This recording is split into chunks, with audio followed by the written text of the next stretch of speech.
Hello friends, তোমরা কেমন আছো? আশা করি তোমরা খুব ভালো আছো। আমিও খুব ভালো আছি। ওয়েলকাম ব্যাক টু বকুস লাইফস্টাইল চ্যানেল। তোমরা চ্যানেলটাকে বেশি বেশি করে লাইক, কমেন্ট এবং সাবস্ক্রাইব করে দিও এবং চ্যানেলটা বেশি করে শেয়ার করে দিও।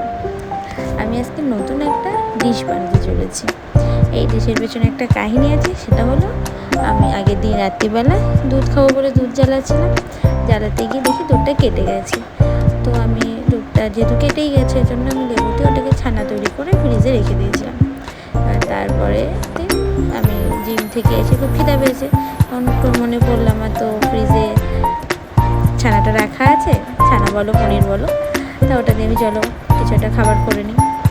আবার এর মধ্যে দেওয়া আছে পনির, আলু ক্রাশ এবং ওটস, আটা, সুজি, পরিমাণ মতো নুন, লঙ্কা দিয়ে আমি ভালো করে মেখে নিয়ে ব্যাটারটাকে জল দিয়ে তারপর খানিকক্ষণ রেখে দিয়েছিলাম। তারপর দেখো আমি এটাকে একটা প্যানের মধ্যে আমি বাটার দিয়েছিলাম, লাইট বাটার যেগুলো আছে না, অল্প একটু ব্রাশ করে নিয়ে প্যানটার মধ্যে তারপর ওটা সেঁকে নিয়েছি। ডুবো তেলে ভাজলে যেহেতু এটা অনেকটা অয়েলি হয়ে যাবে, আর যেহেতু ডায়েটে রয়েছে বেশি অয়েলে খাওয়া উচিত নয়।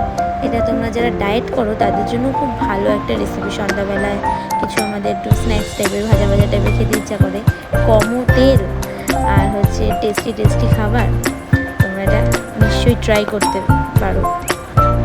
তা আমার তো খাবারটা খুব ভালো লেগেছে। তোমরা বাড়িতে করে খেয়ে জানিও কেমন হয়েছে আমাকে কমেন্টে। এর মধ্যে তোমরা এছাড়াও আরও এক্সট্রা ইনগ্রিডিয়েন্টস দিতে পারো চাইলে। গাজর, বিনস, ক্যাপসিকাম এগুলো দিয়ে ওটাকে ভালো করে মাখিয়ে নিয়ে, আর যেহেতু নিরামিষ ছিল আমি ডিম ইউজ করতে পারিনি, তো যেটা ডিমও ইউজ করতে পারো। তারপর সস দিয়ে সুন্দর করে পরিবেশন করে খেয়ে নিতে পারো।